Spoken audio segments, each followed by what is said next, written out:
So last time we talked about The Children of Hurin, so one of Tolkien's, I guess, lesser-known works in some respects, although, probably still fairly popular, and sort of a tragic work, pretty intense. And as I said then, I do want to come back to that work, but in this episode, we wanted to start with something a little more familiar. So we're going to talk about The Hobbit, obviously Tolkien's first major published work, and published 1937, so during his lifetime, and precursor to The Lord of the Rings and everything that would come after. So we're going to just talk about some of the themes and ideas and characters in The Hobbit, and see what we sort of both think about them, and perhaps also what it means for the wider sort of Tolkien legendarium, as they call it. But before we get to that, just a few things. So hopefully by now, for those who are listening, you might have listened to Gergely Nagy and my podcast with him, Hungarian Tolkien scholar. That was a brilliant podcast. I'm still waiting to upload my podcast with Vladimir Berliak, who's Croatian. Croatian. I keep getting his nationality wrong. Sorry, Vladimir. He's Croatian. Another Tolkien scholar. So we've had a couple of Eastern European scholars, which is cool, I think. And so I'm just waiting to upload that soon, hopefully as well. And we talk about some similar things like metafiction and things like that. So that was also a great conversation. And I've got a couple of podcasts coming up in April and May. So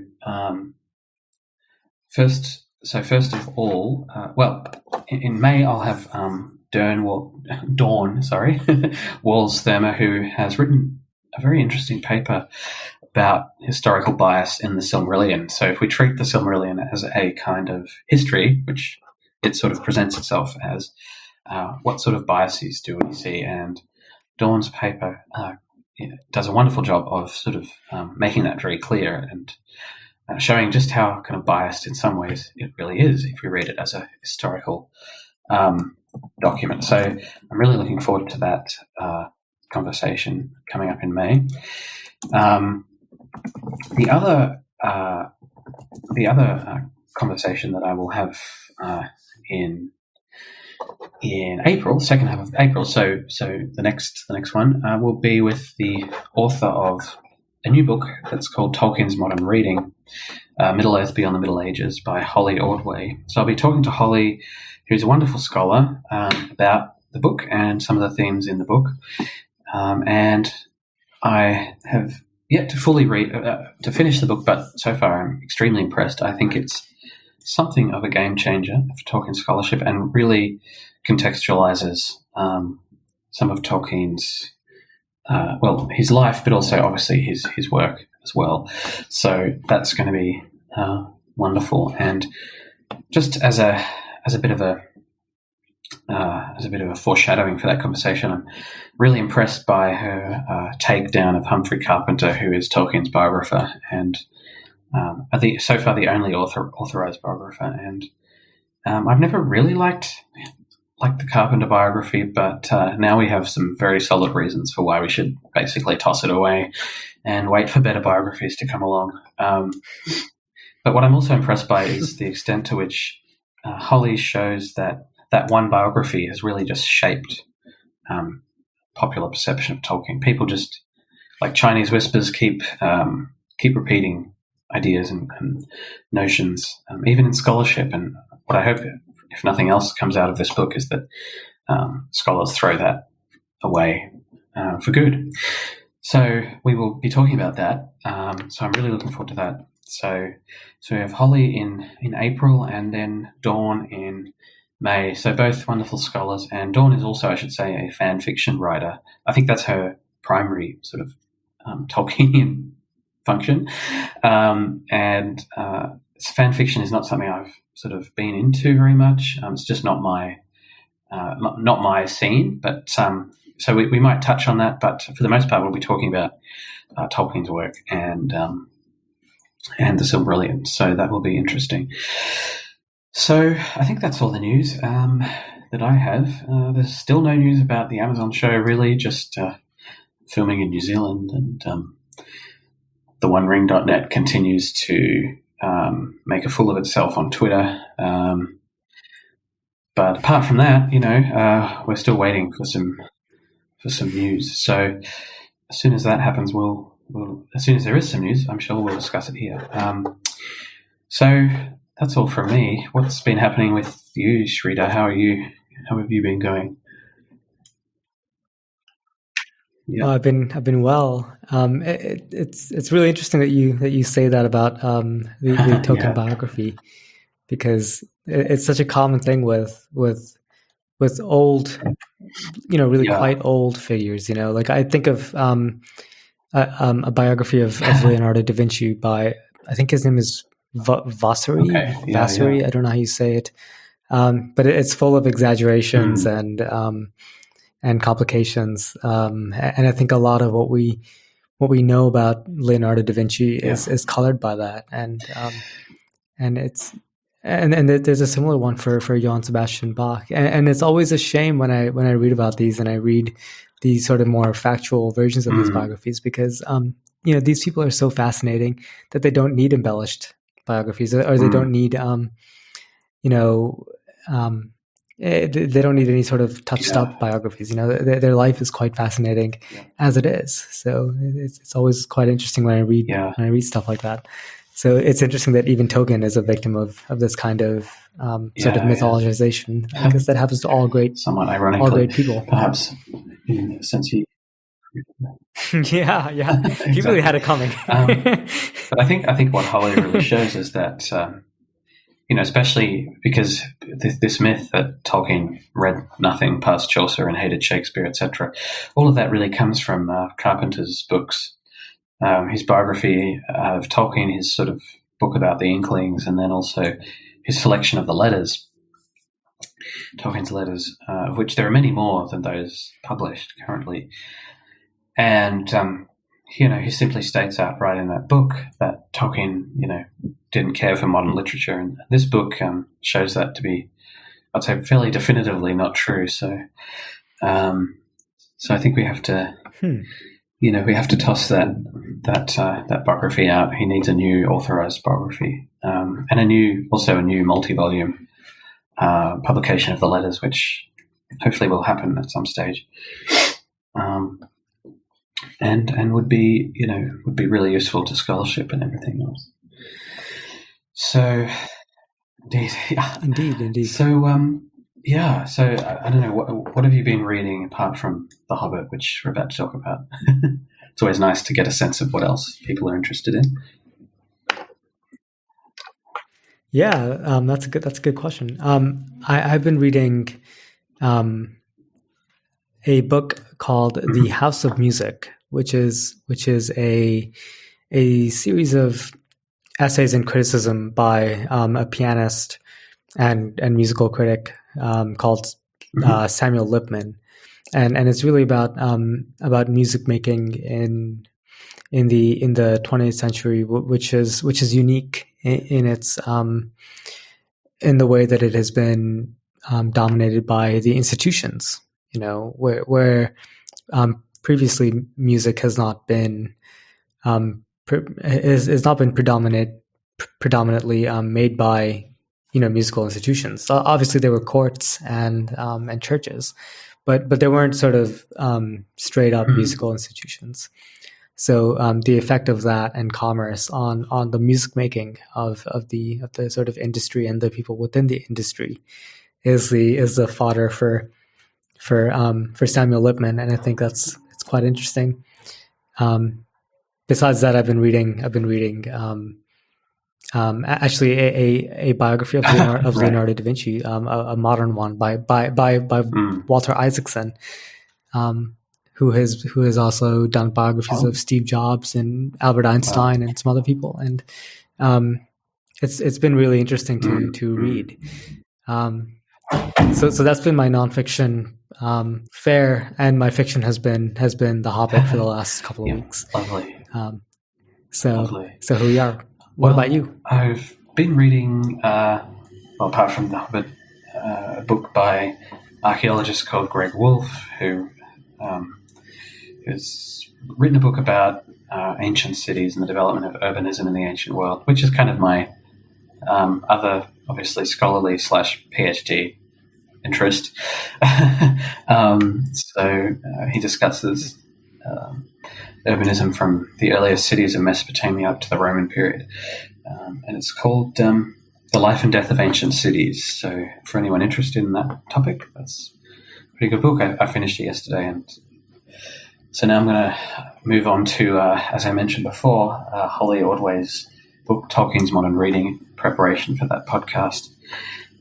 So that'll be my nonfiction for the next while. And then I've got a pile of books about the Roman army and various other topics that are more closely related to my my scholarly work at university. So at my job, as it were. So or at least one of them. So plenty of reading to come, which is always the case, I guess. Every time I think that I'm fairly literate for a couple of seconds, if I ever talk to an academic, I realize, I'm just a dude who plays music. I don't actually spend it's a whole different thing for your actual, job to be, reading several, very, very sort of dense. Honestly, I've been taking a bit of a break recently. As I've said, I'm still very slowly rereading Lord of the Rings, which I know sounds, like I don't do that all the time. It's just I felt like doing it this year. So I'm still very slowly reading that, taking my time with it, and it's a nice experience. Probably the last read I do for a while. As in, the last full reread, because I have so many other books to go. And what novels have I got coming up? I was going to try William Faulkner. I don't know if you've read him, but I've never read William Faulkner, so I'm going to give. Interesting. I'll be curious what you think. He's quintessentially American, obviously. And I have Hermann Hesse as well, so it's an canonical. Oh, interesting. Which Hesse? I don't know if you've read. Have you read that one? Oh, nice. Yeah, I have a very long time ago. Yeah, looked like a nice, comparatively short read. So yeah. He has a whole series of novels, I think, that have to sort of do with the East and his interest in that. But so I'll be getting on to a few other novels, and I think I've said before that a subset of my literary interest is in American fiction. So it's kind of terrible that I've not yet read any William Faulkner. So I better get on that. I'm kind of moved recently to reread Cormac McCarthy, but I don't know which one. So maybe. Oh boy, nice. Maybe All the Pretty Horses or something. I don't think I've read that one. So that's like a trilogy, I think. Nice. Yeah. I think it's called the Blood Meridian trilogy. Oh, okay. Because I know that's one of his novels, Blood Meridian. Yeah. But maybe it's a whole trilogy. Yeah. It is one of his novels, and I think the trilogy is named after that novel. But it includes that and All the Pretty Horses, and maybe one more. I don't exactly remember. I did read Blood Meridian. Yeah, that's interesting. Yeah. Yeah. So yeah. But you're going to need to get a real Kentucky bourbon to read that with it. Those are inseparable. Yeah. I'll have to do that. Jack Daniels, that's a bourbon, right? Isn't it? Yeah. That's also a quite solid. Okay, good choice. I mean, that's the only one I know, but I'm sure they pour other ones. I'm not a huge whiskey or bourbon person, but if I read those, I'll have to. Yeah, you're gonna have to. It's part of the package, You can't understand it without. So that's my reading. Apart from some Tolkien, which I'm finishing finishing up, sort of. I'm still in the Two Towers, actually. So taking it slow, but it's good. Anyway, so today we're looking at The Hobbit. So I guess to start off with, I'll give a brief synopsis of the plot. I mean, I think everyone listening to this will probably know, but so it obviously concerns a hobbit, and we'll get to sort of hobbits, but essentially kind of quasi-modern / quasi-childlike creatures who live in a kind of Victorian / Edwardian England look-alike, except they live in holes.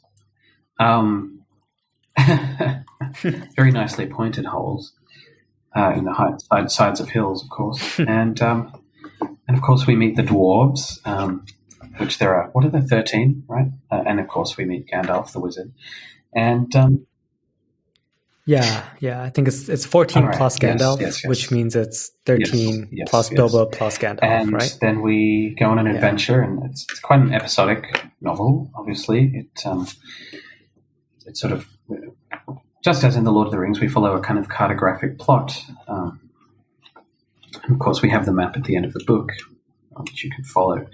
And we meet various fairy tale characters, or, folklore characters, you might want to say. We have beyond the sort of skin changer, we have evil spiders, we have, of course, the wood elves, and finally, of course, we get to the mountain, and the dwarves. The whole point of the quest, of course, is that the dwarves want to reacquaint themselves, as it were, with their treasure, which of course is in the mountain guarded by the dragon who took it originally. So they eventually arrive. They seem to have no plan for actually getting any of the treasure back, and they don't seem particularly capable of killing the dragon. But eventually, Bilbo manages to get into the mountain, into the horde, as it were, and has a conversation with the dragon, a couple of conversations with Smaug, the dragon, of course. And eventually the interests of several other parties are aroused. So the Wood Elves, and then also the men on the lake, who are sort of live in a sort of a trading city, which is located on a lake out on wooden piles, which is quite interesting to me. Find that interesting. And so eventually we have a confrontation at the mountain.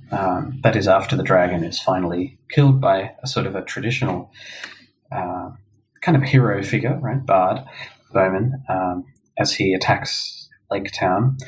And so we have that thread out of the way, and then the sort of politics begins, as I said. And we have these several interested parties that come to the mountain, and it seems like everyone's going to go to war. There'll be a battle, and then of course we see the goblins arrive. Everyone unites and defeats the goblins, and the dwarves sort of learn the lesson that greed is not good. As what's the character from Wall Street? He says greed is good. I can't remember his name.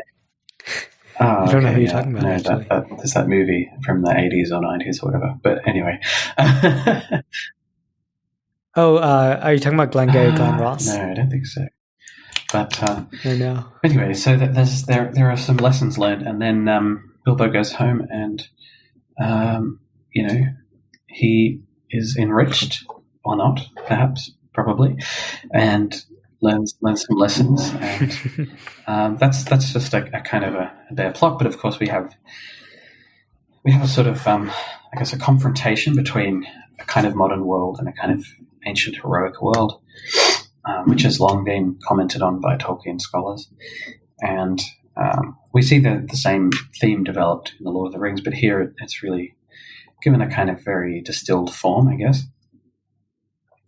So we're going to talk about some of those ideas. And I don't know, did you have anything else to say by way of the synopsis or the summary or anything? No, I think that was a pretty good synopsis. just to sort of riff on what you said at the very end there, I think it's really interesting how the Hobbit really seems to be, it really does seem to be a really concentrated version of the Lord of the Rings. It plays on many of the same themes, and a lot of the same plot elements are had. Yeah. But it is highly concentrated and sort of more digestible, because I think it is meant to be more for children than the Lord of the Rings is. And it's interesting. It just seems to be like this has to be the place that anyone has to start if they want to get into Tolkien and the Middle Earth stuff, because it's just, in 300 pages or so, I forget exactly what the number is. It seems like he touches on pretty much all of the major themes that he touches on everywhere else. 276 pages in my edition, so mine's the HarperCollins though, so I don't know if Houghton Mifflin does a different kind of setup, but if that's what you have. But I'm looking right now. We get the British publishing in Australia, of course. 276 for me too. But there you go. Yeah. So no, and I think that brings up a good point. I mean, it's good to note that, of course, this wasn't the first thing he wrote about Middle Earth at all. Middle Earth, as it were, the world that would become Middle Earth, is already quite old at this stage. It's already 20 years old. It's already well developed. He's already written a long Beren and Luthien poem, the Turin poem. He's already written versions of the Silmarillion. A lot of stuff which we think of as sort of first age material now is already written. So The Hobbit is, in a sense, a late invention. It comes in the middle of his writing career. He hasn't published anything yet. I mean, of note. I mean, he's published a few poems in Oxford magazines and things, but he certainly hasn't published his Silmarillion. And so this is the first thing that he actually gets published that's of real note. And as I say, it comes really in the middle of his writing career. And I think that shows. I mean, I think we already see here someone who is developing their their sort of skills of narrativity, I guess, just the sentence level writing, dialogue, things like that, which we see developed in Lord of the Rings. And that's really because this is not the first thing he writes. He's already developed. He's already been developing a lot of that already in his other stuff. So I think that gives it a certain flavour. But I think you're right, though, that for those reading Tolkien now, it's best to begin here, not with the Silmarillion or something else. Yeah. I think to go off of that real quick, I think it's one of the most skilled things that he's written as well. That's true. I think it stands up that way. Yeah. It's to me, it seems like one of the most obviously literary. It has one of the most sort of literary flares in several ways that I'm sure we'll get into, and it's extremely tightly written, and I really appreciate that. And when I was rereading it, I was thinking of the quote that I think is often, as so many quotes are, misattributed to Mark Twain, but I'm sure someone else said it, or at least nobody did. But if I had more time, I would have written a shorter letter, and I think that really applies to The Hobbit. And this is not something that you could write as your first entry into Middle Earth. It has to be something that once you've already gotten quite a grasp of what you want to be getting at in this universe, in this sort of mythology, you have to be sort of quite hip to it already, and probably have written several things, on it, in it, whatever, and then you can write something that's actually as condensed as this is. But it is interesting how that shakes out. That it really should be the first thing that you read, but it could not possibly have been the first thing that he wrote. What he wrote, of course, was the Fall of Gondolin story, which is now published in its own volume, with also later accretions to the story, and that is a that is a completely different kind of story and literary. We see the influence of someone like William Morris, archaism, much more heavily there. I don't know. Have you ever picked that up? That particular? No, that's all right. I don't believe I not have. that I would have expected you to. It's just it's a very archaizing. It's quite beautiful in some parts, I think, but it's very archaizing. It's obviously the work of someone who is still heavily influenced by other writers and who hasn't yet developed his own style and perhaps the ability to distinguish features of other people's writing that he wants to incorporate into a style of his own. So I think it's great now to have that published in a more accessible form, because it was published in the History of Middle Earth series, which of course, unless you're a huge nerd, nobody really reads. So, but I think it's clear as to why The Hobbit, that is, should be the first place to go instead of literally the first piece of writing he wrote, which is just extremely different and much less accessible. Probably much less accessible to people in the Edwardian period, let alone in the 21st century. So, So indeed, having those two pieces now, I think it really gives a sense of, a sense of why The Hobbit is such an important piece. At least for me, yeah. Yeah, I would second that. So sorry. Go ahead. Where do you want to take this? I mean, that's a good question. I'm very happy to start talking about, I guess, some of the plot, characters, themes of the book. I think. I mean, starts with Bilbo, of course. Starts with hobbits, and of course, hobbits is part of the invention of hobbits. I suppose is a way into both Tolkien and us to this world that is far less jarring to start with than the heroic world of, say, the Fall of Gondolin, which involves elves and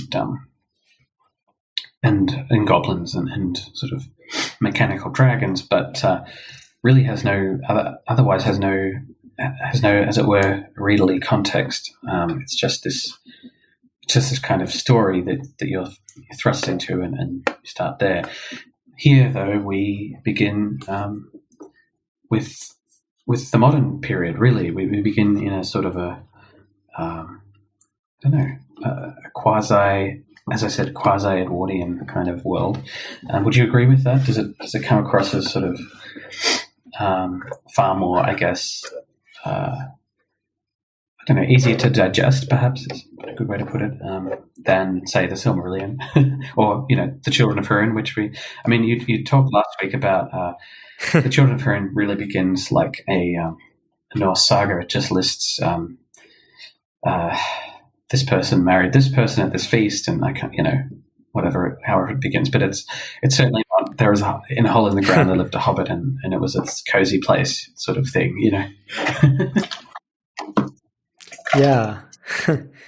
No, I would agree. It's so much more familiar, and this is as good a place as any to mention that. I think last time I was mentioning that the Children of Húrin, it might be better to actually really read the novel, because the audiobook was just sometimes with the names and the places really hard to keep track of what was going on. This is as good a place as any to shout out the audiobook read by Andy Serkis, which I think was just wonderful, and it was one of the best audiobooks I've ever heard. You did listen to that. That's great. Yeah. Yeah, I did a hybrid combo, which is the first time I've ever done that, of listening and reading at the same time. But I did listen. It was so fun. Serkis's I loved hearing it. Audiobook recently as well, and it is brilliant. It's the best if you want to read The Hobbit, and I think you you can't go better than listening to that. It's wonderful, and made me sort of fall in love with the story again. Especially after the Hobbit movies, which perhaps we can come to later. But oh boy, they soured me a bit. But so yeah, I mean, I think one of the really remarkable aspects of The Hobbit is that the style of the prose really is reflective of whatever Tolkien wants to say at any given moment, and that it's not as easy as it sounds when you're writing narrative fiction. That's it's quite tough to sort of change your tone of voice like that, and he starts with a tone that is almost, it has nothing to do with the tone of the Silmarillion, or maybe even the tone of the Lord of the Rings. You're gonna have to tell me more than that, since you're in the middle of a rereading of it. But it really seems like it begins with a tone that is like it's so in our world. It feels very modern, even today in 2021, and it feels so familiar in its liberal use of colloquialism and even sarcasm and irony, and like idiomatic prose, and it really, for the first several chapters, it really reminds me of something like Alice's Adventures in Wonderland, or something like that. Like it really reads like Lewis Carroll in some ways. It's not at all what you would, if you had read nothing but the other parts of Tolkien's Legendarium. It reads nothing like that at all. It really reads like modern, really actually quite comic, like modern comic. British I think fiction. Lewis Carroll is a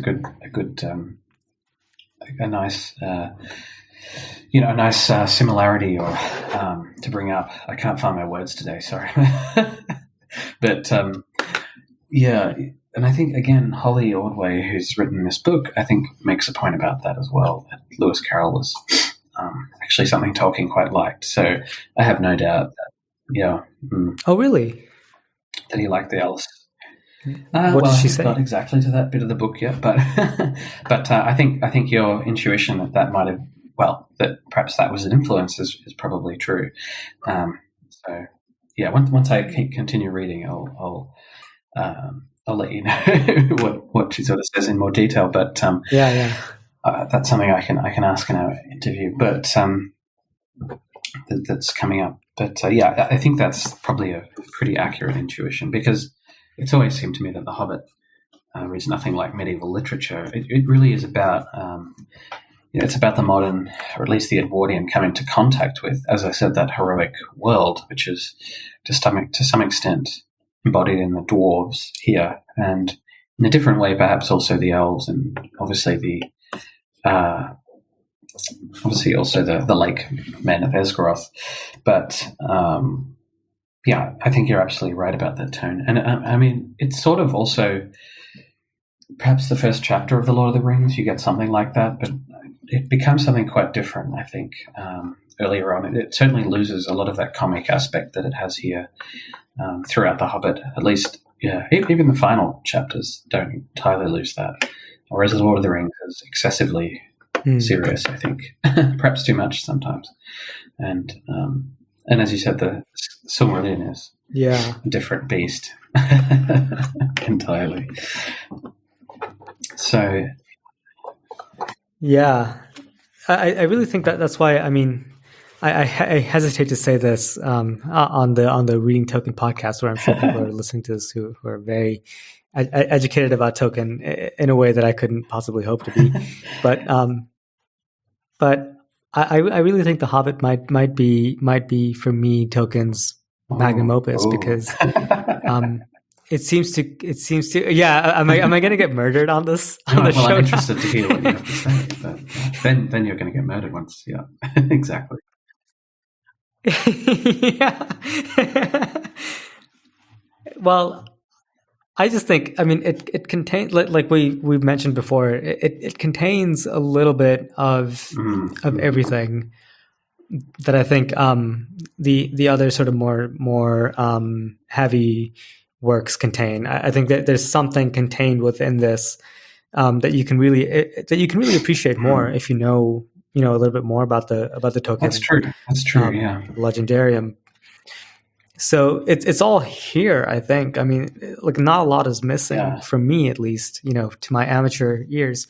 And yet, this to me has the great mark of British irony and the ironic voice, which is, if I were to level a criticism against the rest of Tolkien, that would be it. I think irony is not immensely present.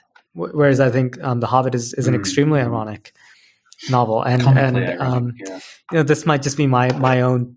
There is irony in other areas, but perhaps not that exact flavor of it as you perhaps like. Or as is in The Hobbit. Exactly. Yeah. I should say yeah. I think the Children of Hurin is ironic in several respects. Yes, the darkest, most tragic of ways. But not in that comic way. So no, that that's a good clarification in terms of comic irony. And I, that just is my own preference. Like, for example, I quite prefer something like James Joyce's Ulysses to something like F. Scott Fitzgerald's The Great Gatsby, even though I can't make a case that one is a better novel than the other. But Ulysses is a comic novel, while The Great Gatsby is a tragic novel, and I really have a soft spot for comedy, which I feel like is a more all-encompassing that is a better way genre to characterize this book than as a children's book per se, because perhaps what people are sort of detecting in it is that kind of lighter. It's certainly accessible to children, obviously, but perhaps when you read this as an adult, its qualities as a comic and ironic book perhaps come to the fore more obviously. And I think I agree with that, yeah. I think I still think that The Lord of the Rings is probably ultimately a greater artistic achievement, but I mean, Tolkien can be comic when he wants to, and he's often very comic in his other non-Middle-earth stories, like Farmer Giles of Ham, even Smith of Wootton Major, even The Leaf by Niggle, the sort of short story, which is very moving but also quite comic. And we'll probably read those at some stage. Even some of his silly rhymes, like The Adventures of Tom Bombadil, quite funny. But as you say, The Lord of the Rings doesn't have a lot of that. That's true, and it's obviously by design, because he's perfectly capable of writing a comic novel like this, or comic poetry, or something like that. Short stories, right, as I said. But after The Hobbit, that seems to have been relegated to his non-Middle-earth kind of short stories, as I said. So. Maybe that's maybe that's ultimately a loss for us, but but I think I agree with you. I think it just depends on your own temperament. My temperament is very sort of pessimistic and kind of tragic in a way. So maybe that's why my favorite of his novels is The Children of Hurin, actually. So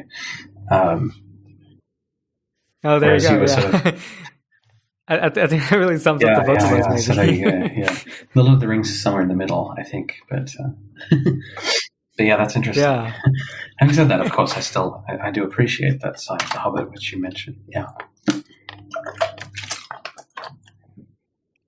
I think it gives it gives a little bit of an ironic distance, actually. Like, even with something like the Children of Hurin, I don't think that there's much of an ironic distance between the actual tale and the narrator. Well, yeah. Even if there's irony present. Whereas in The Hobbit, there actually is. He'll literally turn to the reader and give you a wink and a nudge and say, this is nothing like what you or I would have seen here. I can't actually quote moments of it for you, but there are several moments, it seems, throughout the novel where they say, this is nothing like, where the narrator says, this is nothing like what you or I would expect. Yes. But, yeah. Well, no, of course. I mean, as I said, his Silmarillion writings are composed as though written by a close contemporary of the events that are being described. This is not. It's narrated as though by someone, perhaps, someone much closer to Bilbo in temperament than to anyone else in the story. Certainly. And I think it allows for moments of, what to me are straight up genius. So, Sure. I'm going to point to what I'm assuming everyone points to, which is the riddles in the dark. That's a great chapter. Yeah. It's a wonderful chapter, and I think it's a chapter that is it's like a little fractal of the entire Middle Earth writing, or it's a little microcosm of everything else that he has done, because Bilbo's here and he's talking with Gollum, and he's in the middle of and he's doing this sort of like riddle battle, and Gollum's riddles and Bilbo's riddles are very different.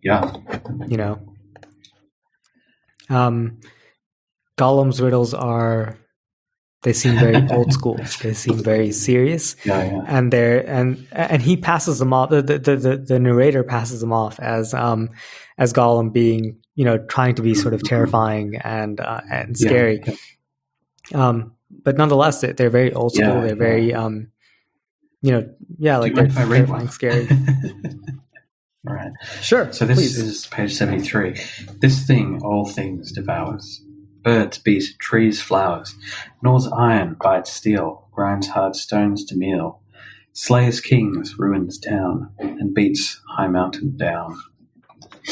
So that's probably my favorite, actually, of all the riddles. I love that. And of course, the answer is time. For those who may not know, but absolutely. And here, let me try to find one of Bilbo's. What's one of Bilbo's good ones?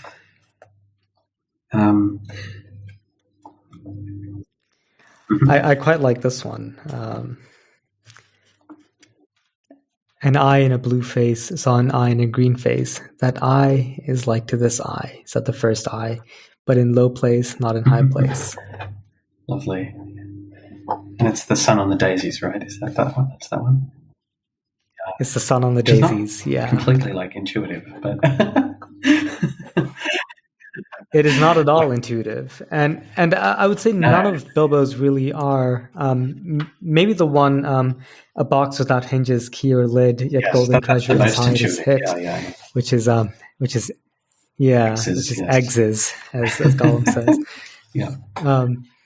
Is fairly intuitive, but it's this moment where it seems like a literary reenactment of this clash between old world riddle and prose and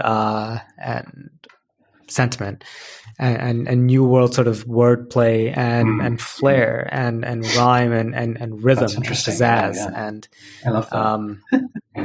It seems like a clash between Gollum and Bilbo, which is really to me, I read that as a clash between the two sides of Tolkien's own temperament, between his sort of really old school temperament that you see in the Silmarillion and like the Children of Hurin and in several parts of the Lord of the Rings, versus what I really read throughout the Hobbit, which is his sort of flash modern, hip, funny, rhyming modern slang sentiment. And in this case, the modern side wins out, but not necessarily due to fair play. Yeah, again, ironically. And yeah, and that seems to me like a moment of sort of metatextual genius. That I'm not super versed in all of Tolkien, but it right seems like it seems like that's pretty rare. You're right to point to that chapter as a moment, as a moment where that occurs. I guess even you've pointed to sort of linguistic qualities there, and I think you're right that perhaps certainly in the Silmarillion work, there's not a moment where linguistic styles come into contact. I mean, the Lord of the Rings is famous for several registers, I suppose, of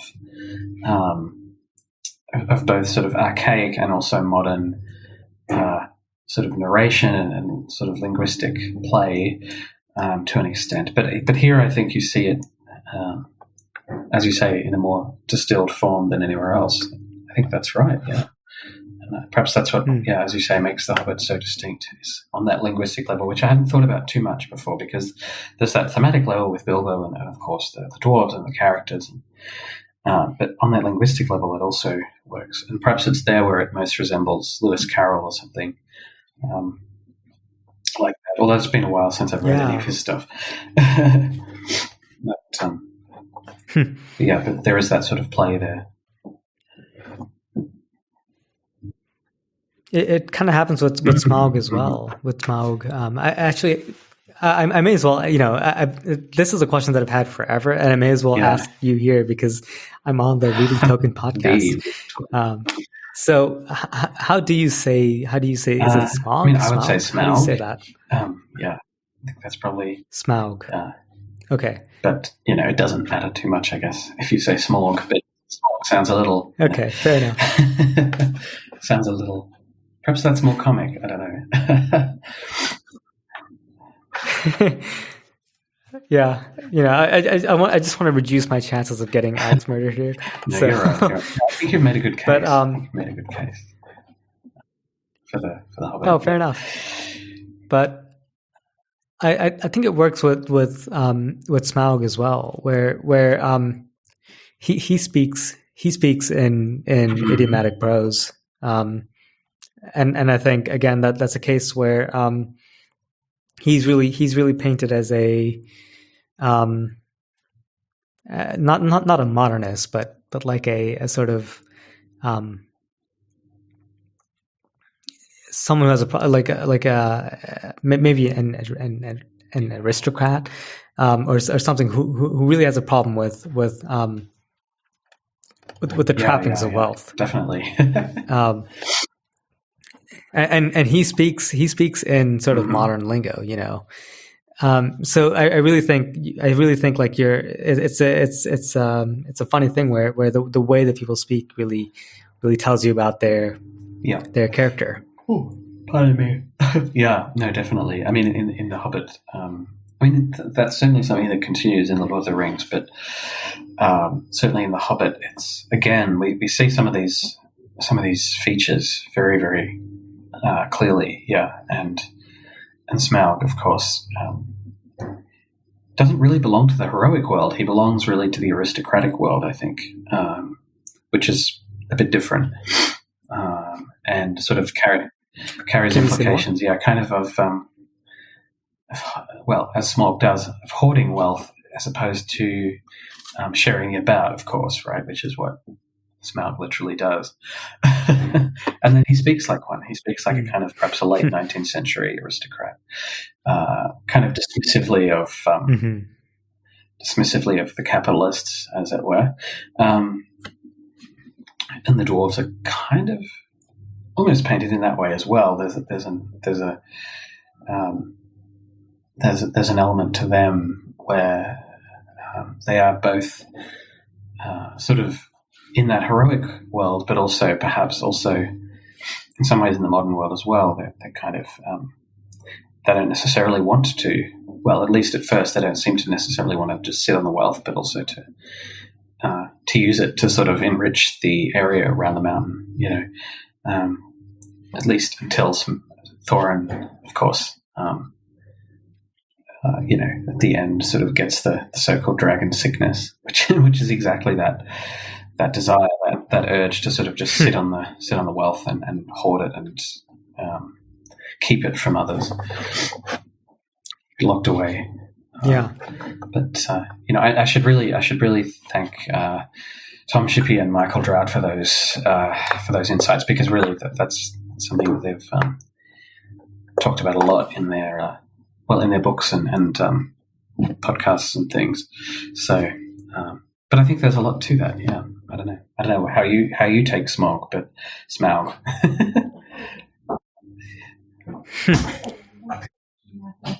Well, sorry, who are the people that you mentioned? I just want to get a better. That's right. Yeah, Tom Shippey, who's written a couple of books. He's sort of the, I guess, doyen of Tolkien studies. He's written a couple of books on Tolkien's fiction, and Michael Drought, who's a scholar in the US. He's apparently writing a book about Tolkien, but he's mostly known at the moment for papers and talks and things that he's given, and I really like some of his stuff as well. So yeah, they're just a couple of scholars that I've read. done some good work on the Hobbit. Interesting. Well. Yeah. I will have to check them out. Okay. Unfortunately, I have not. I'll send you a link. Read any. Yeah, please. Yeah. I've yet to read Tolkien scholarship for real, and I look forward to actually engaging with it. Yeah, for sure. Yeah. But my read on my sort of layman read on Smaug is that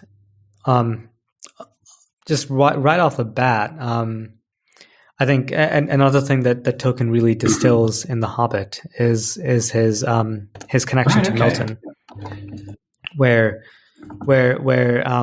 Smaug's lair basically is a direct.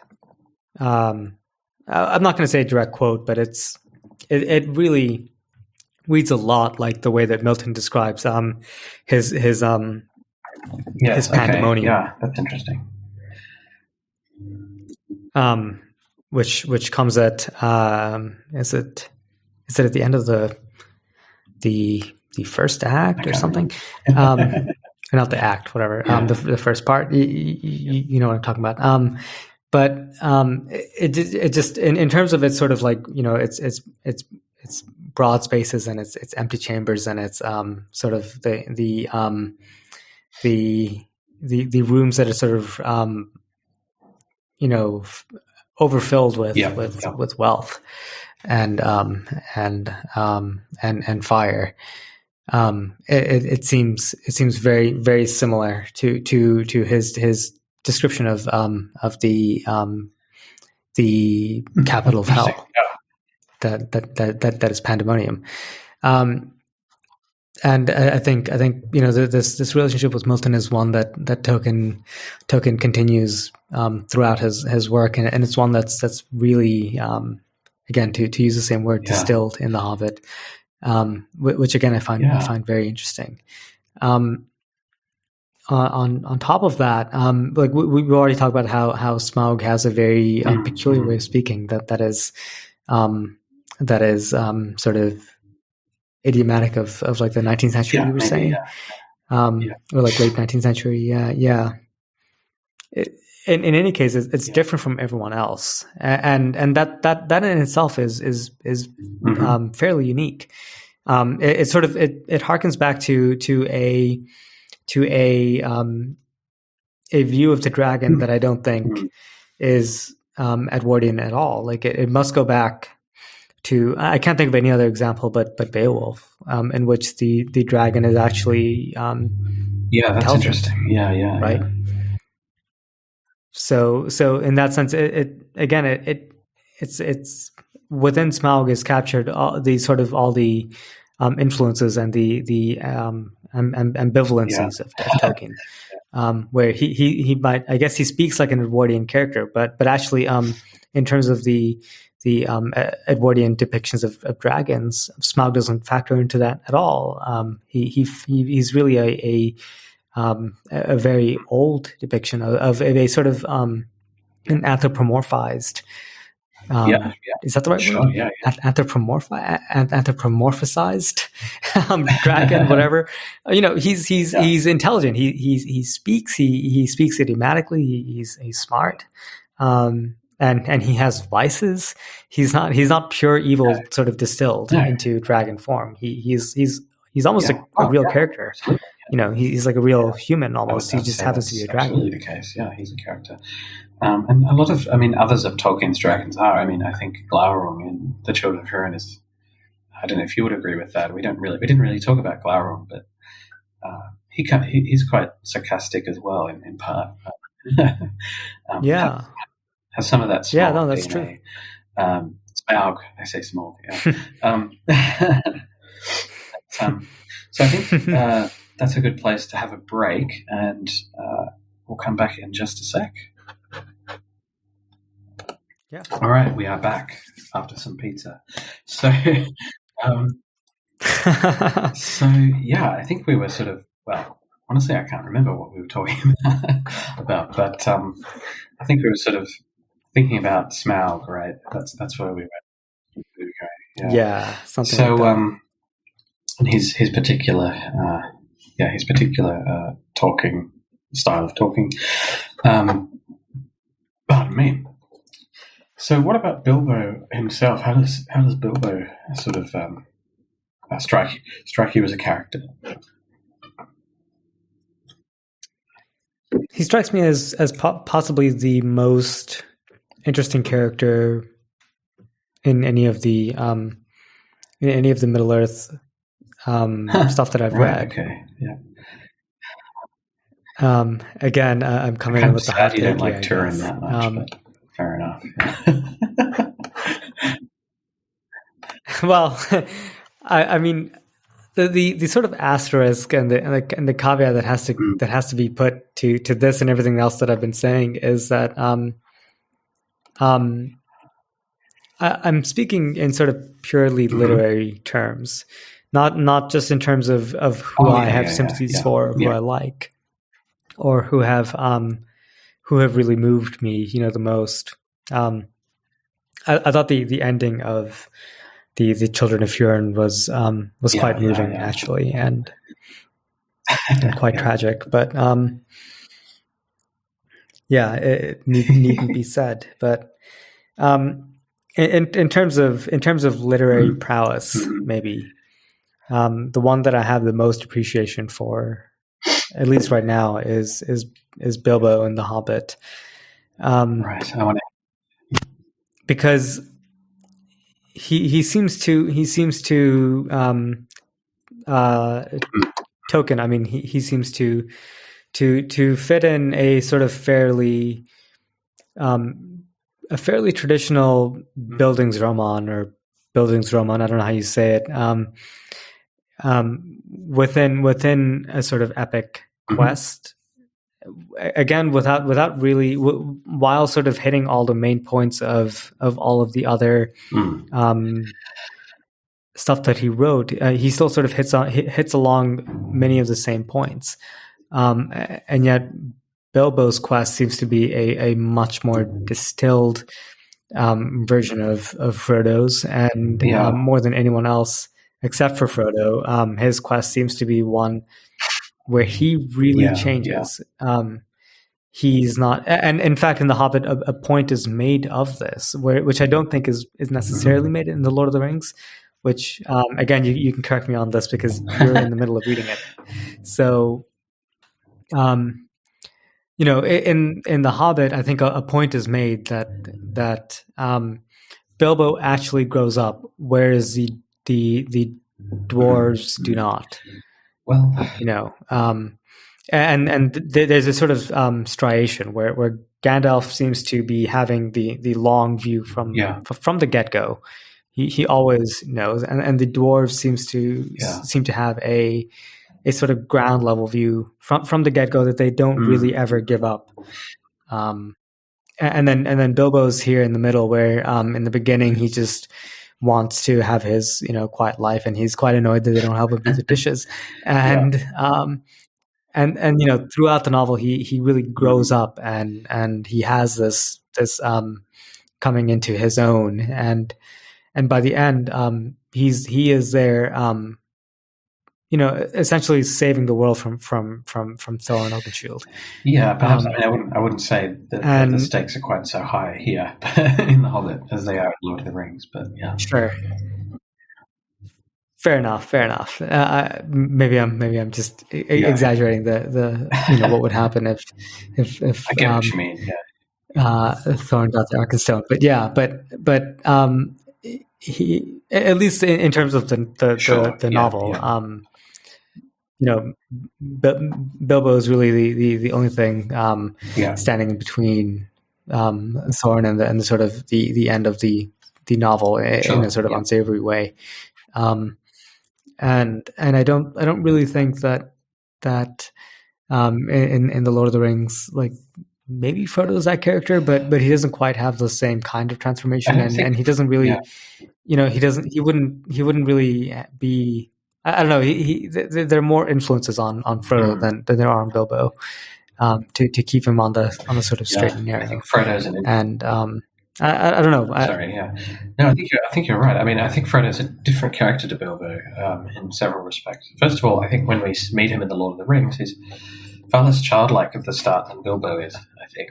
At least that's my reading. I think Bilbo has certain naive qualities and comic qualities, right? That Frodo just doesn't. Again, it comes back to this sort of comic, almost. It's not quite slapstick, although there is a bit of that quality that you mentioned. And Bilbo, has some of that. He's sort of fussy, and he's sort of, he's a bit. To use a word, queer in a not necessarily like a sexual way, but I mean like he's just a bit he's a bit different from the other hobbits, and I think Frodo is more he's certainly more serious, takes himself a little bit more seriously, I think. He seems like at the start of the novel, and not talking about the film here, but at the start of the novel, he seems already to be a little bit world weary. Although he hasn't quite travelled as far as Bilbo has, he's certainly met elves, and he's travelled with Bilbo at least around the Shire, and one gets the impression that Frodo is already sort of a little bit sick of it all, and he doesn't really go on this quest. He sort of expresses a desire to see Rivendell and whatnot, but he's not really. It's really Sam who has that sort of. I want to see the elves. That says that he wants to see things. So there's a bit. Frodo's a bit different there. I think his growth is sort of intimate from maturity into sort of. He's already mature when you meet him, but then he grows into sort of. I don't know. By the end of the novel, he's sort of he becomes this sort of broken figure almost to an extent, in a way that Bilbo definitely does not. And never does. I mean, even in The Lord of the Rings, Bilbo has a sort of naivety, which is what the other characters love about him, I think. Yeah, and to the extent that. And to the extent that Frodo gets through his travails, it's because of Sam's Bilbo-esque naivete. But also, to an extent, but also due to Gollum. Is that fair?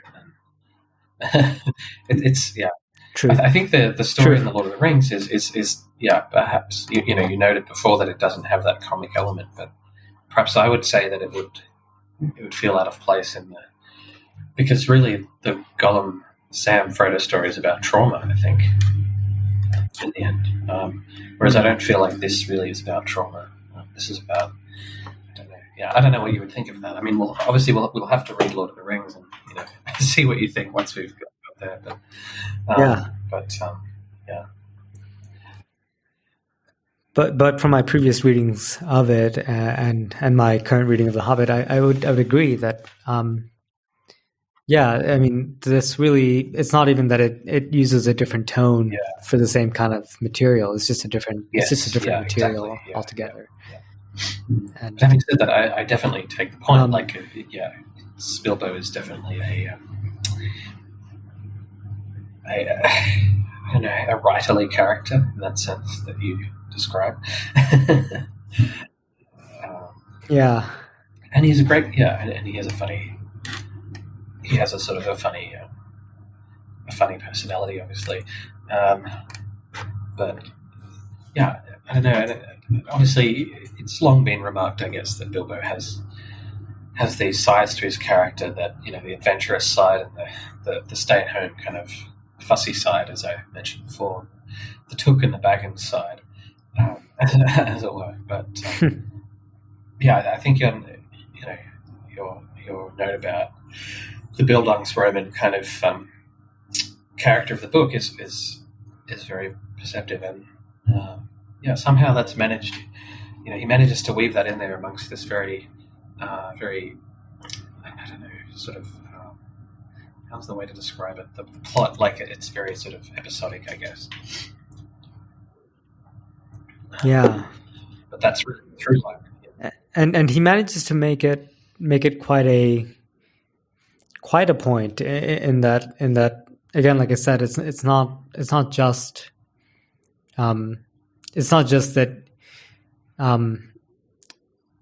it's not merely that Bilbo has to rise to the occasion. It's not like there's an occasion to be risen to, and Bilbo is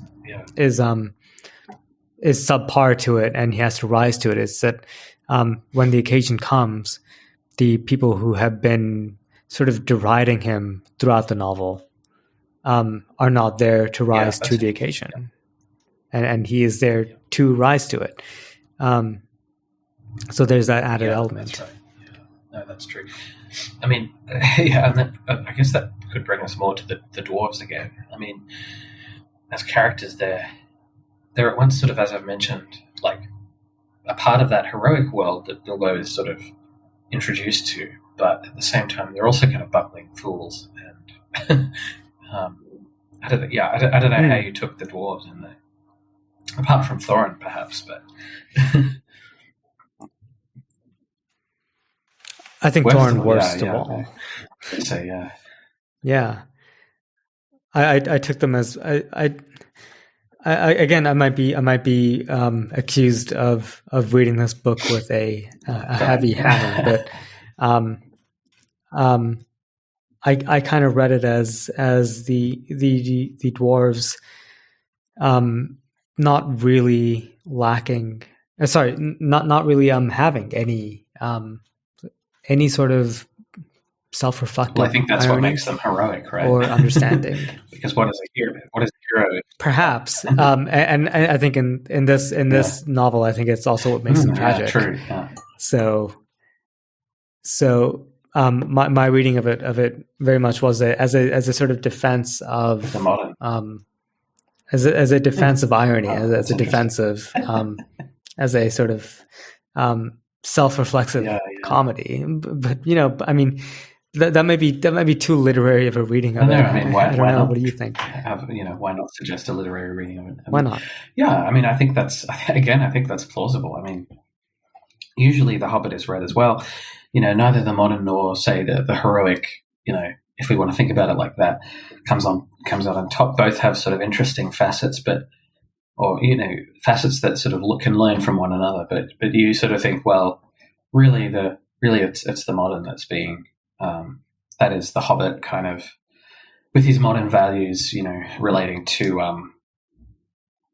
I don't know, to sort of honesty and justice and sort of fairness, as opposed to sort of revenge and, which seems to be what motivates the dwarves, or at least Thorin.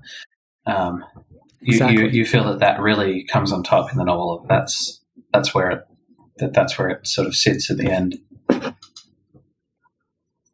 To me, it does. Yeah, and on top of that, I would pile that the view of ethics that I think that this kind of view of the Hobbit encourages is my own view of ethics, and that's obviously just quite biased. But I said, what a coincidence! I know, right? I know. Who would have guessed? Yeah. But I get the feeling that the Hobbit dances with consequentialist ethics in a way that nothing else that I've ever read by Tolkien does. He doesn't really mess with virtue ethics or with deontology. So he really, in the Hobbit, I think Tolkien, more than anywhere else that I know of, he really jives with the principle that something is good or bad to the extent that the result of your actions is actually good or bad. So Bilbo, I mean, he's a quintessential anti-hero, quite frankly. He's a burglar. Yeah. That's his role. If you're being purely deontologist or of virtue ethicist, I guess I don't know about virtue ethicism, but if you're being purely deontologist, I don't know if you would actually be able to justify a lot of what Bilbo does in terms of the way that he talks to Gollum, say. And the fact that he say that, at the end, he says, what have I got in my pockets? And he says, that wasn't technically a riddle, but he took it as such, and I'm gonna run with it. That's his kind of attitude. And there's several moments like that, and I think the sort of the ethics that's in the air is you do what you got to do to do the thing that is right, and that seems to be quite a bit more consequentialist than anything else that I've heard Tolkien do. And that I've read, usually he tends to be quite a deontologist or a virtue ethicist. But I tend to jive a lot more with consequentialism. So I see the way that Bilbo acts in this, and I think I can. Yeah, and we talked last week, or whenever it was, last podcast. I was about to say last semester. University is too much in my mind.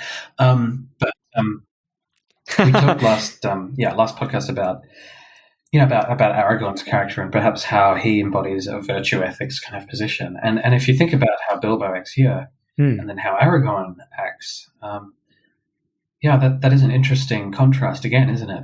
And then you think about Turin, who's again kind of embodies that northern theory of courage, as I was sort of explaining. That in a sense, ethical consequences don't really matter at all. What matters is that you face your fate with dignity and heroism in the face of sort of certain death, whether it's now or whether it's later. And here, I think that's interesting. We have a character who's, kind of an anti-hero in a sense. Certainly, again, I think we have a sort of a slightly different moral universe, as I've put it. As I put in the last podcast, where the Lord of the Rings is perhaps the most orthodox. This is, a little more, as you put it, consequentialist in its or utilitarian perhaps in its approach. I don't know how you would what you would think of those sort of contrasts, but yeah.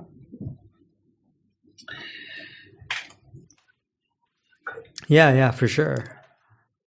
I think that's it's quite interesting, and it goes to sort of what we talked about in our very first episode about how Tolkien is not so easily categorized as he tends to be.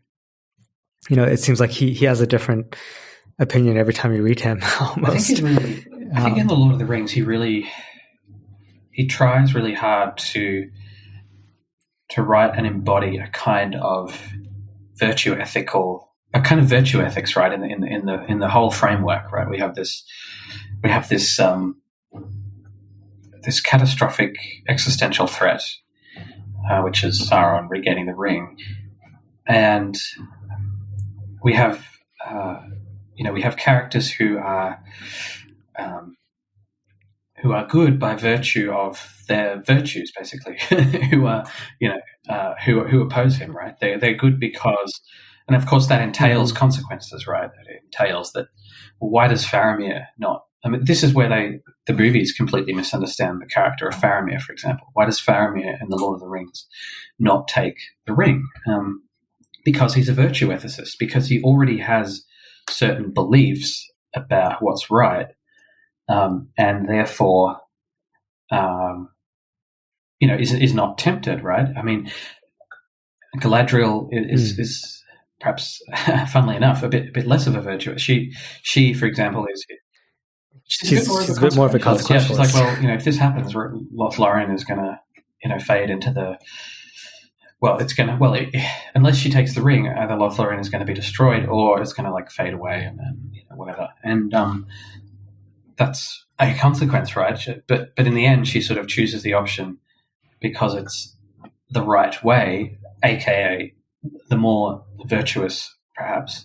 And you could say, well, of course, consequentially, it's going to be the right option anyway, because in the end. But you could make a consequentialist case, which Saruman does, for example, for taking the ring. But so I don't know. I feel like in the ring, he really tries to instantiate that as a kind of moral, as a kind of ethical moral core of his sort of worldview. But I think, as you've noticed, and pardon me, again in the Silmarillion and other places, we don't have that kind of same attempt to really, really solidify that particular moral view. We have. And I think that's where this whole thing about, in The Lord of the Rings there's only good and bad characters, I think that's what people are sort of thinking about, perhaps subconsciously or, intuitively. That's what they're picking up on, this attempt to try and really make virtue ethics as opposed to like a consequentialist ethical frame, which is what most of us probably do adhere to nowadays, I think, on some level. I don't know, does that jive with you? I mean, that's my impression, yeah. It does. It does. And my question to you right off the bat is, to what extent do you think Tolkien was trying to criticize consequentialism with The Hobbit? And do you think his, to what extent do you think The Lord of the Rings is a rebuke of himself? Like, do you think he sort of tried to almost steelman consequentialism with The Hobbit and then try to tear it apart maybe. With The Lord of the Rings? I don't know. I'm curious. I'm not sure. I mean, I'm not necessarily saying Tolkien was thinking in such explicitly abstract philosophical terms, but as we are here, and perhaps we should define some of these things because we keep bringing them up. But I think that and maybe this is an area where it stems from his faith, and maybe in the writing of The Lord of the Rings, when he says in a letter somewhere, it's a Catholic work, and more consciously so in the revision, maybe part of what that means is that he is really imbuing the work with this sort of, if only intuitively, right, with this sense that ethics is really about virtues and this almost Aristotelian dichotomies between virtues and vices, right, which is really what it does do, right? I mean, Aragorn is virtuous because he has, as we've said before, right, particular kinds of beliefs about, if you want to use this language, the kind of the main Stoic virtues, wisdom and blah blah blah, temperance. He's very, it's not to say that he's always knows exactly what to do, but he's willing to wait. I don't think it's exactly as simple as that, because of course we do see, as I mentioned in the last podcast, we do see the sort of the heroic world poke itself through, especially in characters like Galadriel or the elves to an extent, and even Aragorn sometimes talks about vengeance and avenging Gandalf. These characters still have a foot in the heroic world, but they seem to be very much more at least some of these heroic characters, right? I think with Sam and Frodo it's a little bit different, but and perhaps we can talk about that another time. But yeah, I don't know. I don't know if Tolkien was trying to doing any of this sort of in order to rebuke himself or not. But I just think there's something interesting going on there with his sort of thinking about ethics in the three main areas or whatever of his work, which is like the Silmarillion. Well, you could the Silmarillion stuff. There's the Second Age stuff, and then there's the Hobbit and the Lord of the Rings. And in each of those spheres, there's kind of different characters are portrayed as ethical in different ways, I think, which we've identified, and which is fun. Like as I said last time, I think too often Tolkien's work is all sort of shoved into the whole of the Lord of the Rings, and sometimes it's a square. A square philosophical theory, as it were, and the Lord of the Rings is a round hole. I don't know. You know what I mean? Yeah. Yeah, for sure. I often think of like the various Tolkien works of embodying the sort of the same universe, but from the point of view of different place. Well, I think in that's it, where the fiction comes in again. Because that's often quite explicit. Oh yeah. Could you say more about that? It's often quite explicit that obviously some of these texts are written from particular perspectives, especially the Silmarillion area, and he's doing metafictional stuff right from the beginning of his work. So he's constantly thinking about this, and for those who want more on that, look at my Gergely Narge interview and the upcoming interview with Vladimir Berliak, by the way, because we talk about that. But and this person I'm as I've mentioned at the start of the podcast, the person I'm sort of going to talk to in May, Dawn, she has written this essay, as I said, about the historical bias in the Silmarillion, and once she lays it out, you can really see it. It's really obvious, So I think it's certainly the case that Tolkien is aware of situatedness, I guess, of certain of these texts in the kind of historical world that he's working with and developing. And that obviously means there are differences in perspective, and I think we see that more than people sort of think in these books. Yeah. Or so I would claim. Yeah. I don't know why I just thought of this, but I just did. And I don't remember if I told the story before, but have I told you about Kingsley Amis and his experience with Tolkien as his professor at Oxford? Me, but I've heard that I've sort of heard something like that story, I think. Yeah. But please go on if you like. Yeah. Oh, okay. I'll just go ahead and tell it. But Kingsley Amis, who's a wonderful British author of I think most famously Lucky Jim, and he's the father of Martin Amis, who I just love, and yeah, I really do. But if you hate it, we have to talk about this afterwards. But yeah, there you go. Yeah, but Kingsley Amis, he was one of those few people who was a famous hater. There are few people every generation who could really make hating something really quiet entertaining. So he would look at a painting by Picasso and say, why does anyone care about Picasso? And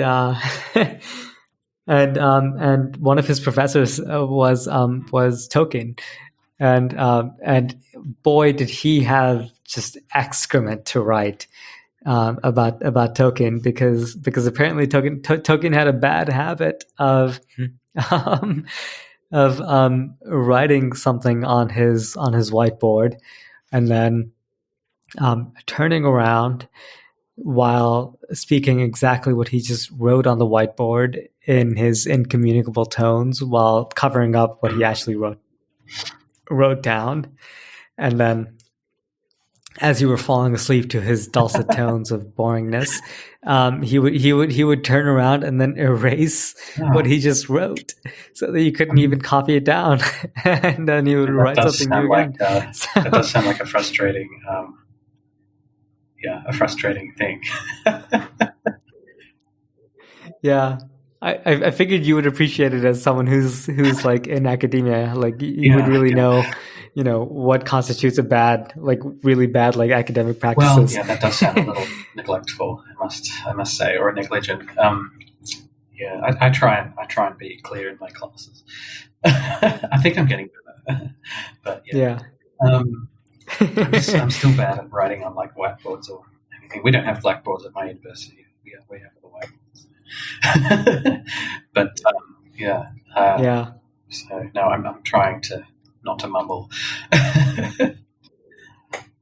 Yeah, I don't blame you. I mean, like I've said before, my girlfriend is a teacher, and every time that I see her do her job, especially in the last year, she's been teaching from home.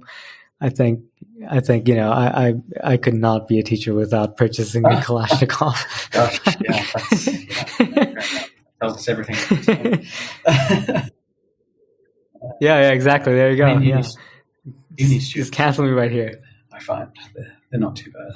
And the ones I have this semester, they're very, very engaged, which is nice. But, that's good. That is an anecdote I'd heard before. That is, not entirely unbelievable. No, not quite. But anyway, should we go back to the actual meat and potatoes of the podcast? No, absolutely. Yeah. What have we really missed out on here? I think you've made a good case for the quality of the Hobbit in this podcast, and it's that it should not only is it a great introduction to the world, but it's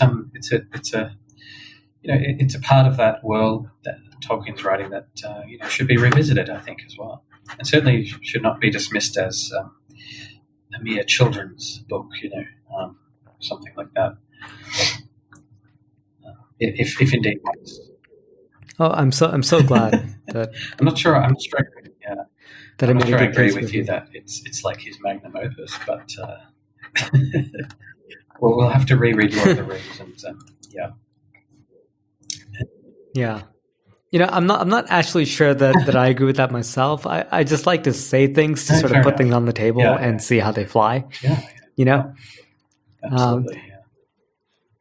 It's kind of like riffing on something in jazz. Like, you put a solo out there and you're not necessarily saying this is how it goes, but you're kind of just saying, I'm just going to say this, and then we'll see what the riff goes like, and then we'll see how this ends up. By the end of it. Look, I think The Hobbit is fairly well beloved, and I'm sure there are others who would really have that opinion and probably do. And I think it's defensible. I don't think it's completely out there or anything like that. So, do you want to talk about the political complexity which you have here? I guess all I meant by that was, in those. Or do you want to save it for another time? Yeah. I mean, we can perhaps come back to perhaps we'll do another episode at some stage on The Hobbit again. I mean, we certainly will. And perhaps we can talk more about some of, this was a fairly high level view of the Hobbit. So perhaps we'll come back and talk about some of the, events and things. But I guess I just meant by that it attains a kind of odd sense of political realism, I think, at the end with the with the sort of the battle over the gold and the sort of very Machiavellian kind of sensibility, I think, that, or at least I picked up. So I don't know, in those last 4 chapters, I don't know what you would think of that, but how you would take that, but. Yeah, I would agree. I think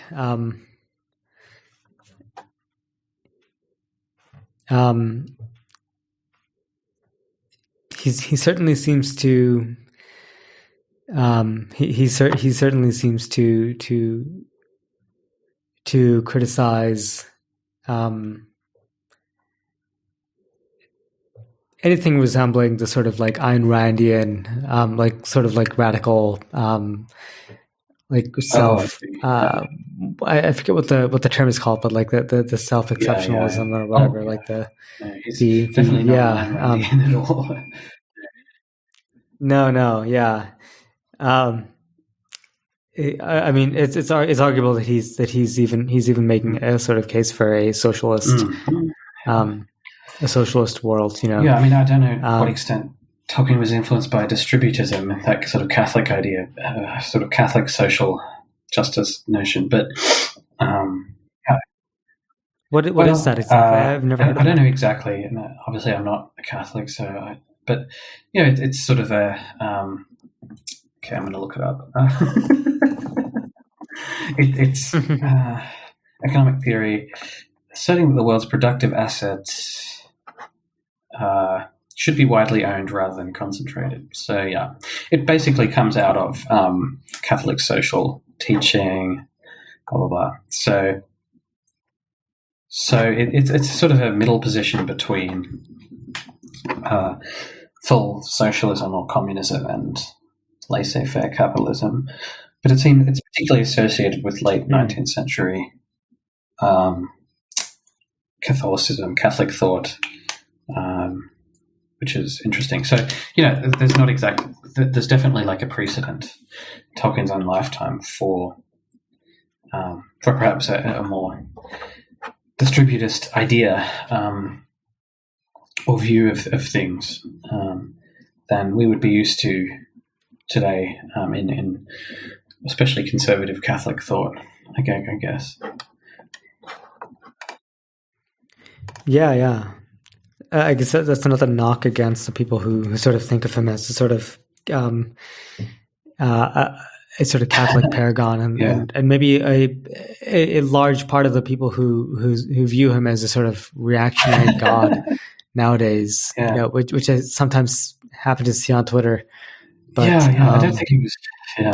You know, reaction really for his time. Yeah. No, he really wasn't, as far as I know. But I think people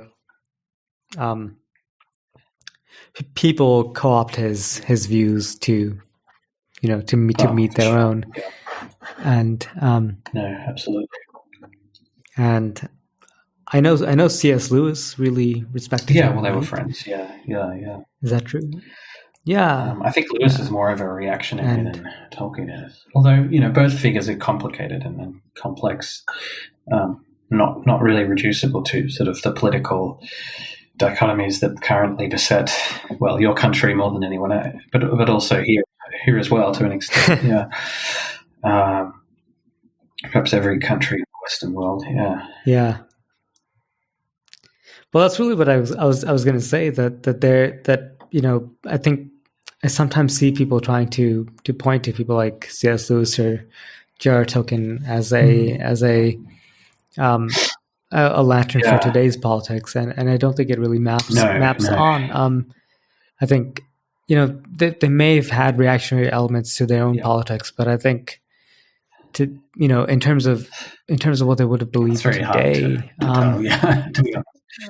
it's really hard to map it on, which is why I don't even bother. I don't even bother doing this kind of stuff with.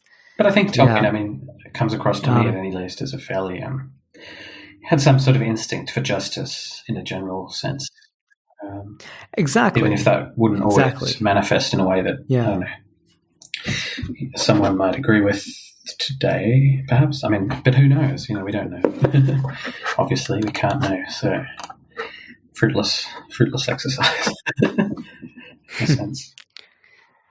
Well, I often think of what Tolkien writes and people like C.S. Lewis as an example of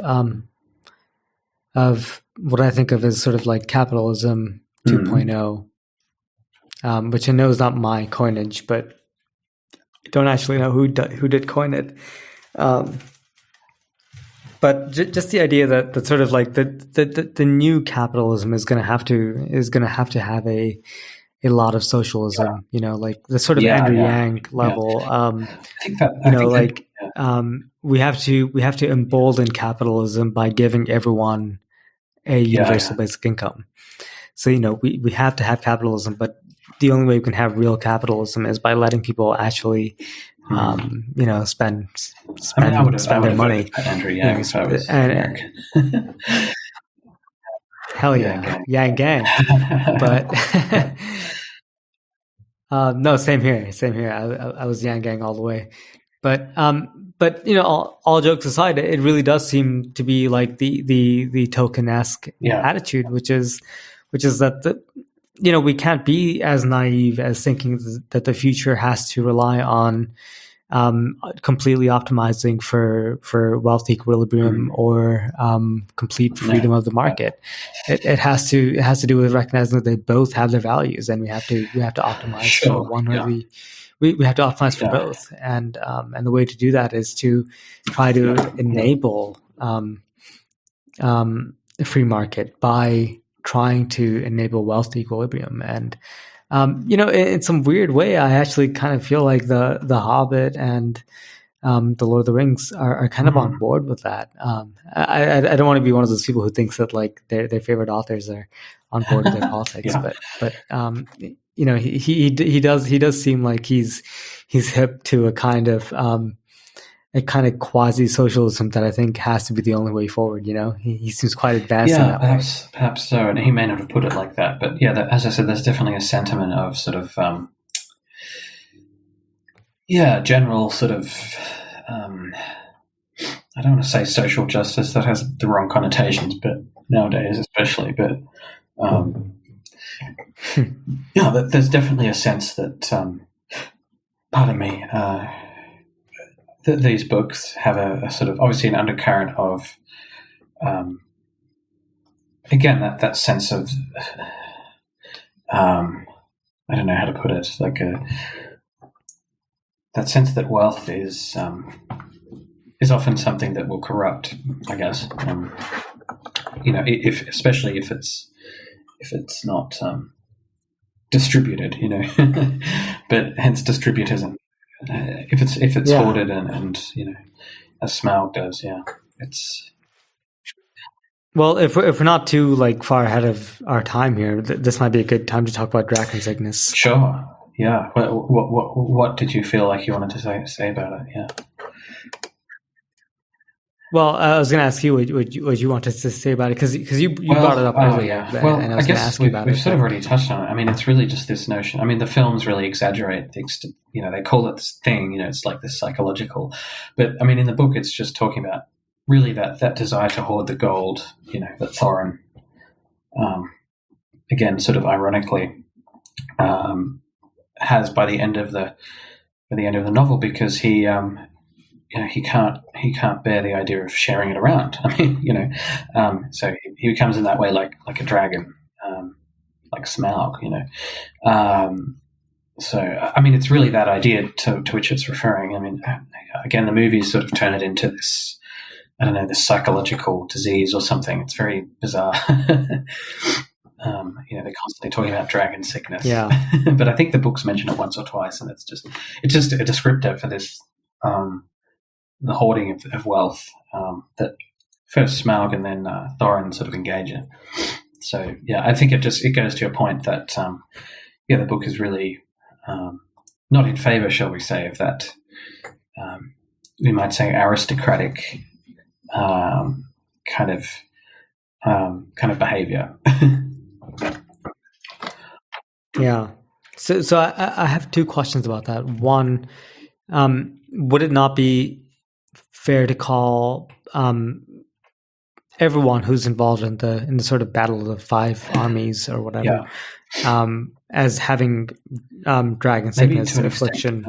Maybe to an extent. I mean, I think that what's interesting about that conflict is that obviously each party has a claim of some kind, and they do. Yeah, a sort of reparations, if you will, on the part of the Lakemen, because part of the treasure in the mountain is from Dale, right? It's from the town there, and of course the elves. Can't remember if the elves have much of a claim apart from greed. So I mean, the Elven King is kind of a bit painted as basically trying to take the wealth by force, basically. I think they have a legit claim for it, but now that you mentioned it, I certainly the films can't say make for up sure. something else, but they frequently do that. But to say the least, bro. But yeah, so to differing degrees, I think perhaps the Bard is perhaps the least dragon sick of them all there, but even there, he's still willing to march with force to the mountain, right? So I mean, Thorin does have a point. It's like, well, why should I divvy up these resources with you if you've come here by force? But ultimately, he's really at fault, or at least he's the most morally compromised. Let's say. I think. Mm-hmm. So. Yeah. So fair enough. So yeah, I think that the dragon sickness idea really applies most to Thorin. I think, at least in my reading, and perhaps the Elven King to an extent as well. Yeah. But And do you think that the dragon sickness applies to anybody in the Lord of the Rings? Like, is it kind of an extension of the same thing, like sort of ring envy, for lack of a better term? Is that kind of the same thing? I think the Hobbit, the end of the Hobbit really does have to do with like this wealth and gold, and that's really the core of it. I mean, there's something a bit broader going on in Lord of the Rings with regards to the ring. I mean, it certainly may bring riches to you, but it also brings more intangible things like power and the ability to control and all of that. So I think the Lord of the Rings has a different kind of setup in that way. The ring is not quite analogous to riches or wealth, although it's not entirely disanalogous. But I think it's representative and symbolic of other things that people desire. I mean, certainly it's symbolic of desire and the power to fulfill certain desires. So yeah, there is a kind of thematic through line there, I would say. Yeah. Fair enough. I was just wondering if you thought it was kind of the same thrust, or if it was a different thing entirely. I was just curious because to me, I see similarities, but it's not a home run that it's the same thing. So I was just kind of wondering. It's close but no cigar, as they say. Yeah. Yeah. Exactly. Yeah, so, no, I think that's right. I think we're of the same mind on that. But the ring is a complex kind of symbol. I think it works in several levels, several layers, like an ogre. And it's something that we can talk about when we come to Lord of the Rings, hopefully. Yeah. Indeed. So, indeed. Should we just finish off by talking briefly about the movies? I mean, we can just say they're all bad. Sure, let's do it. Yeah. About 3/4 into a bottle of wine, so I think it's the perfect time to talk about the movies. No, the movies, they're bad. I think that's about all we need to say. I don't know. What did you have any? That's all you're going to say? Else to say about them in particular, or? I mean, I have to say that I thought they were treacherous, and that they were not merely bad. Yeah. Okay. Not merely bad. I thought the Lord of the Rings, the Lord of the Rings films could have been classified as bad. Could have been classified as decent but unimpressive or whatever. But the Hobbit films, they were not merely bad, but they were truly offensive. They were truly degrading of the spirit, Mm. and I think they actually really did harm to this thing because it's not merely that they were bad adaptations, which I think the Lord of the Rings movies were. They were bad adaptations of the novels, but I don't think they were bad movies. If you did not know anything about the Lord of the Rings novels and you just watched the Lord of the Rings movies, you probably like the movies pretty well, and that's great because that's going to let people. That's gonna leave room for people to go and read the novels. The Hobbit, on the other hand, that was horrendous. I hadn't talked to a single person who like. In fact, I've talked to several people who know nothing about the Hobbit or the Lord of the Rings, in terms of the literature, and they've seen the movies and they are turned off it for life. That's not good. because of what they saw on screen.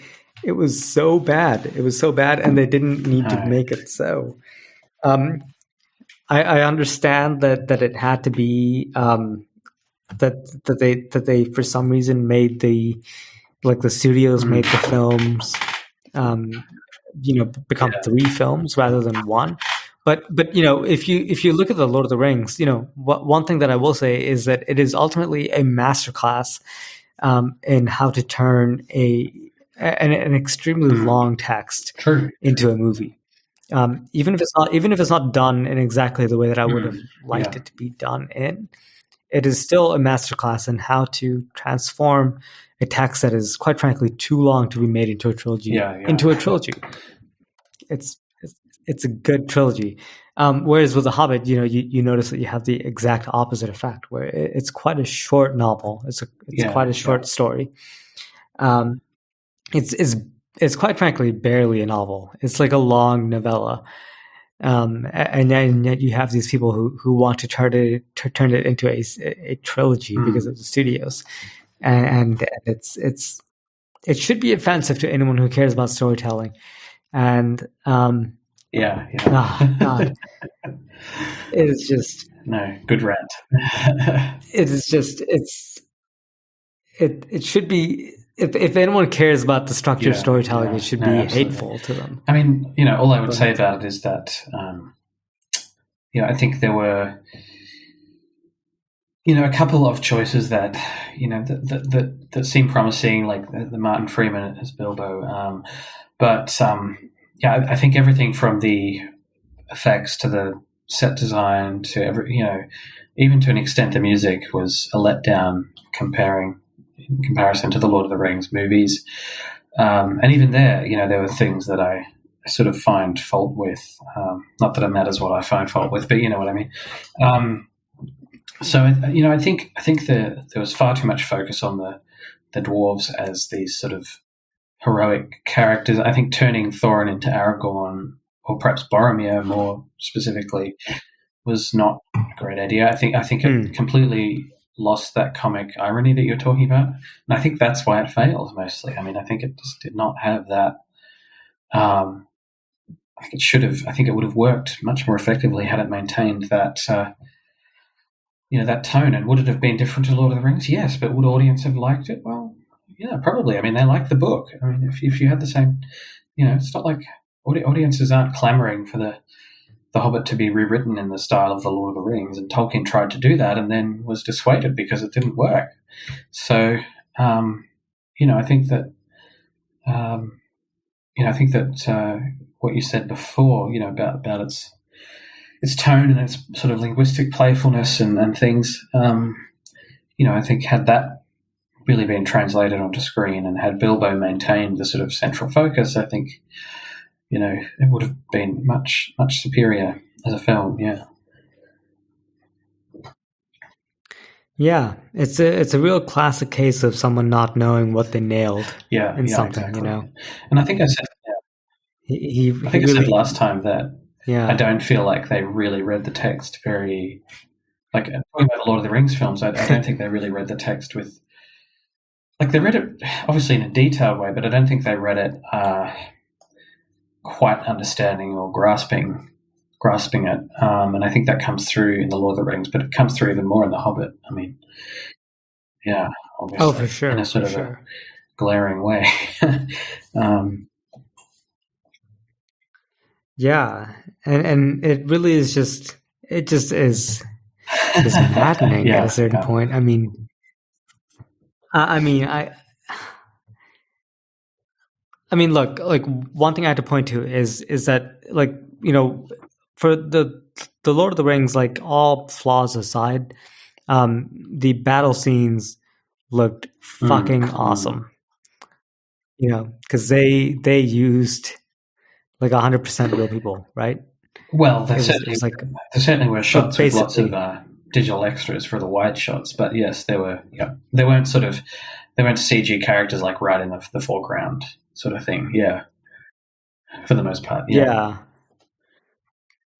But with The Hobbit, it seemed like I was Oh watching yeah, a video game yeah, for yeah, about half of yeah, it. yeah. I agree.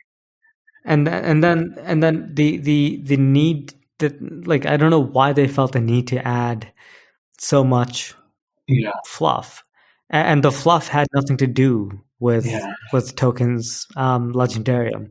Like, it was sort of like yeah, half baked. It wasn't real. It had nothing to do with the real thing. And the thing that just personally pissed me yeah, off was their treatment of Radagast, yeah, yeah, the yeah. That Brown. was very strange.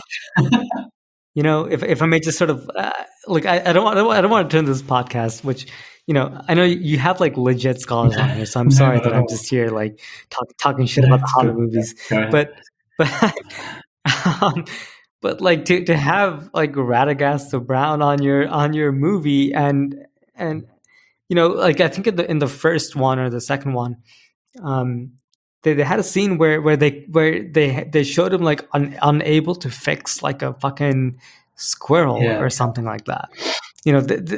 There was like a woodland critter who was yeah, having a hard time, and Radagast couldn't yeah, actually like help it. And I want to be like, look, people. I mean, Radagast is the same class of demigod yeah, as Gandalf. And he's not like a fucking yeah, stupid yeah, yeah, person. He's here. He's here. He's a fucking demigod. Can we give him some credit? Like, I think he could fix the squirrel's broken leg and like be fine. I don't think we need to like treat him as if he were this like subpar being. I agree. You It was a know, strange. um, It was a strange characterization. Very odd. Yeah.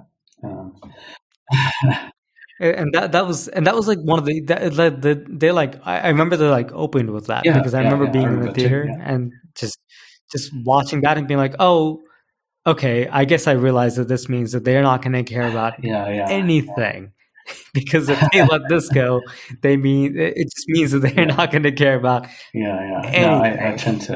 tend to agree with that.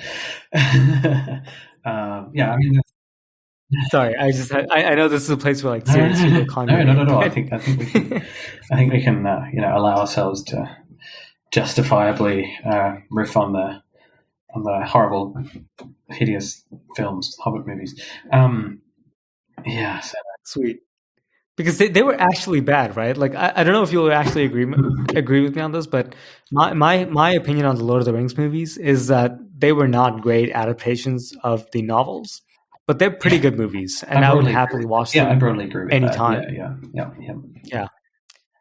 And the Hobbit movies, Uh, I would rather pretend they don't exist, you and know, I'm never gonna watch them. And if I have to watch them, I'd rather the gouge my first eyes one out is straight up. the first half of So the first one is really the only bit of the Hobbit movies that, pardon me, I find really watchable at all.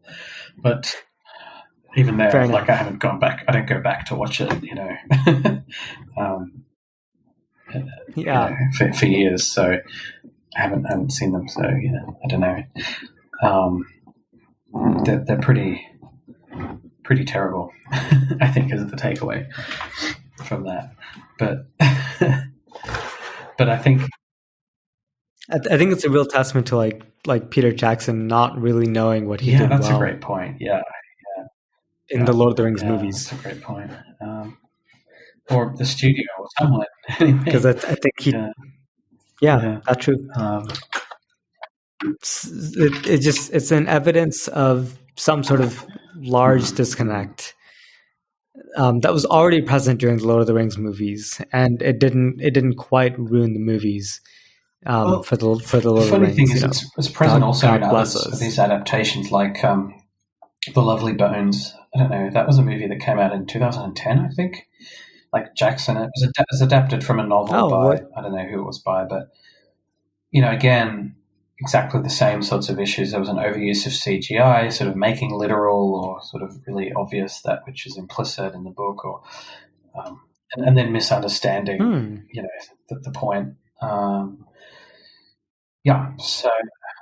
I think it's a pattern that we can fairly evidently see with his adaptations, and I think that going forward, I wouldn't want to see Jackson do any more work on Tolkien's material like that. No, I mean, not that there's any sense that he will, but even the fact that the Amazon show is filming in New Zealand, I don't know, it just feels like, I feel like they should have really tried to disconnect themselves from that. But my hope is that does not have some sort of continuity with the films. I think that would be a disaster if they tried to maintain this hard continuity with the Jackson movies. Even if they sort of pretend to a little bit, like, my hope is that as the show progresses, it's like more and more obvious that it's not trying to do anything of the sort. I think so too. I think if the show is going to survive in any sense in the visual medium, it has to be like Sherlock Holmes. That's right. Yeah, where we agree that the sort of most modern adaptation of it is not going to actually sort of leave any. It's something that we have to follow. Exactly. Yeah. And I think that will happen. I mean, the show will help that to happen. I hope so. Yeah. Yeah. I hope that's the biggest contribution of the show, that it'll just tear the whole thing apart. We can start from scratch again. About it, really. So I'm really looking forward to some news on that front, to be honest, because I can't wait to see Numenor and Galadriel, Prime, and the rest of them. So it should be interesting. Anyway, we've been talking for 2 hours, so we should probably wrap it up. But is there anything you want to finish with, or? I think I'm good. I think that was pretty much it. But if you have more, we can always bring it up again. The Hobbit is pretty mainstream, exactly. So we'll come back to it again. And it is obviously one of Tolkien's major publications, so we'll certainly come back to it. Perhaps in another podcast, we'll discuss elements in further depth, which it certainly rewards. So thanks again, Sridhar, and we'll thank you. We'll chat next time. Yeah, and if anyone wants to hate crime me for saying that Hobbit is awesome, that's at Shregs, SHREGGZ, baby. Hit me up. Hit him up. Tell him why he's wrong. But be nice. All right. All right. We'll talk soon. All right. Bye-bye. All right. Peace.